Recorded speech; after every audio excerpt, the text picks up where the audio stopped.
മനുഷ്യന്മാരോടുള്ള തെറ്റ് നമ്മളെ ജീവിതത്തിൽ വന്നുപോയാല് പിന്നെ 26 തൗബ ചെയ്തിട്ടൊന്നും പ്രത്യേകിച്ച് കാര്യം ഉണ്ടാവില്ല.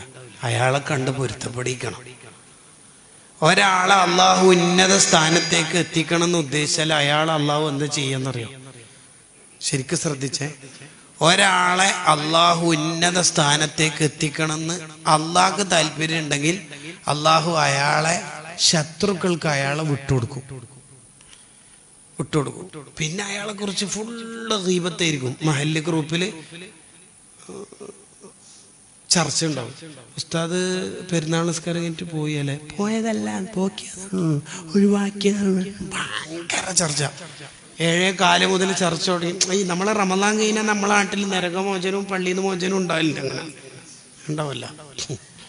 എന്നാണ് നമ്മുടെ ഉമ്മത്തിന് ഇതൊക്കെ ബോധം വരിക എനിക്ക് തോന്നി. തുടങ്ങി ചർച്ച എന്ന് പറഞ്ഞ 7:15 രാത്രി ചർച്ച തുടങ്ങിയിട്ട് 10:15 വരെ ചർച്ച ആ ഉസ്താദിനെ കുറിച്ച്. ഞാൻ അന്നേ പറഞ്ഞത്, ഞമ്മ പിന്നെ പറഞ്ഞ നിങ്ങൾക്ക് പിന്നെ കൂട്ടാക്കാൻ കഴിയില്ലല്ലോ.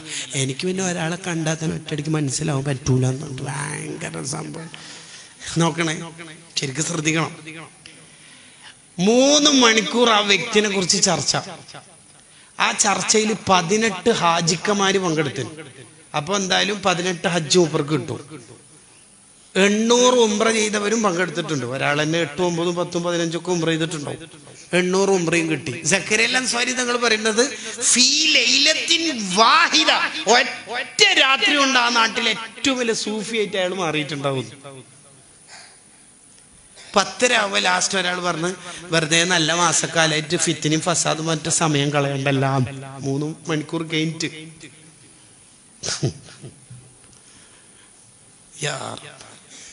ആ വാക്ക് നമ്മളെപ്പോൾ ശ്രദ്ധിക്കണം. ഒരാളെ ഉന്നത സ്ഥാനത്തേക്ക് എത്തിക്കണം എന്ന് അള്ളാഹു ഉദ്ദേശിച്ചാല് അയാളെ ശത്രുക്കളുടെ ഇടയിൽ അയാൾ ചർച്ച ചെയ്യപ്പെടും. ചിലപ്പോൾ മീറ്റിങ്ങിലായിരിക്കും, ചിലപ്പോൾ ഗ്രൂപ്പിലായിരിക്കും.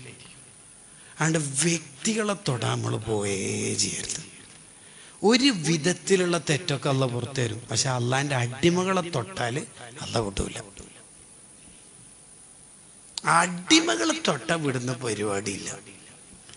അയാൾ വലിയ തെറ്റ് ചെയ്തു പോയി, പുറത്തു തരും. അള്ളാഹു തൗബ ചെയ്താ പുറത്തു തരും. പക്ഷെ അള്ളാന്റെ അടിമകളെ തൊട്ട അല്ല വിടൂല. ആ പരിപാടിക്ക് നമ്മൾ നിൽക്കരുത്. ഭയങ്കര കടുപ്പാണത്.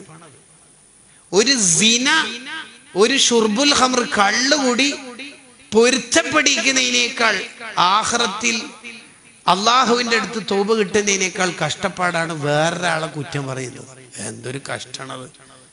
ഇപ്പൊ അതന്നല്ലേ ജീവിതം. ഒരു 2 ആഴ്ചയായിട്ട് ആരെ കുറിച്ചും പറയാത്ത ആൾ എത്ര ആളുണ്ടെന്ന് നമ്മൾ ചോദിച്ചു നോക്കിയേ. ആരാ ഉണ്ടാവുക? നമുക്ക് എല്ലാരെ കുറിച്ച് അഭിപ്രായം പറയണം. അയാൾ ശരിയില്ല, ഇയാൾ ശരിയില്ല, അയാൾ ഫോട്ടോന്റെ ആളാണ്, ഇയാള് ഉസ്താദ്മാരുടെ മുമ്പിൽ വലിയ ആളാകുന്ന ആളാണ്, ഇയാൾ മറ്റേന്റെ ആളാണ്, ഇയാൾ സ്റ്റേജിന്റെ ആളാണ്. എന്നിട്ട് ഇതെല്ലാം പറഞ്ഞിട്ട് മൂപ്പരെ കുറിച്ച് ഒരു സർട്ടിഫിക്കറ്റ് ഉണ്ടാവും സ്വന്തത്തിനെ കുറിച്ച്. അതെന്താന്നറിയാം? എനിക്ക് പിന്നെ ഉസ്താദ് ഒരാളെ കണ്ട ഒറ്റയടിക്കുന്ന ഏകദേശം തിരിയും. ഓ മോനെ, ദ്വാരപ്പിക്കണം മൂപ്പരെ കൊണ്ട്. ഇതൊരു കഥ പറയണ്ട. അള്ളാന്റെ അടിമകളെ തൊട്ട വിടൂല. സിദ്ദീഖുല്ലാന്ന് പറഞ്ഞില്ലേ, ലൗ റഅയ്തു സാനിയൻ, ഒരാണും പെണ്ണും കൂടി വ്യഭിചരിക്കുന്നത് ഞാൻ അങ്ങാനും കണ്ടുപോയാൽ ഞാൻ ഉടനെ എന്താ ചെയ്യുന്നതാ? സതർതുഹു ബിസൗബിൻ, ഒരു വസ്ത്രം എടുത്തിട്ട് അവിടെ മറച്ചു വെച്ചിട്ട് ഞാൻ പോകും. ഞാൻ നോക്കൂല, ഞാൻ കണ്ടത് ആരോടും പറയൂല, ഇനി ആരും കാണും വേണ്ട. നമുക്കാണെങ്കിലോ അർണിന എന്ന് പറയുന്നത് ആ മറ്റേ കിക്കറി ചവിട്ടുന്നതാണ് സ്റ്റാർട്ടാക്കുന്ന ഗീബത്തിന്റെ. അർണിന വേണ്ട, വെറുതെ കുറെ ഗീബത്തിൽ മറ്റെന്താ വേണ്ടെന്നിട്ട് മൂപ്പരെന്നെ ഒരു സൂഫിസം ചമയും ചെയ്യും. പോയി പോലും അല്ലേ മൂപ്പര്? പോയതല്ല, തുടങ്ങും. പെണ്ണുങ്ങളാണെങ്കിൽ എല്ലാം പറഞ്ഞിട്ട് ലാസ്റ്റ് പറയൂ, ഇതൊന്നും നീ ആരോട് പറഞ്ഞേക്കല്ലേ. എന്റെ അർത്ഥം തന്നെ ഞാൻ തന്നെ എല്ലാരോടും പറഞ്ഞോളാം. അങ്ങനെ എന്റെ അർത്ഥം. ഈ വൃത്തികേടിന് നിൽക്കരുത്. ഭയങ്കര തെറ്റാ. അള്ളാഹു നമ്മളെ നന്നാക്കട്ടെ.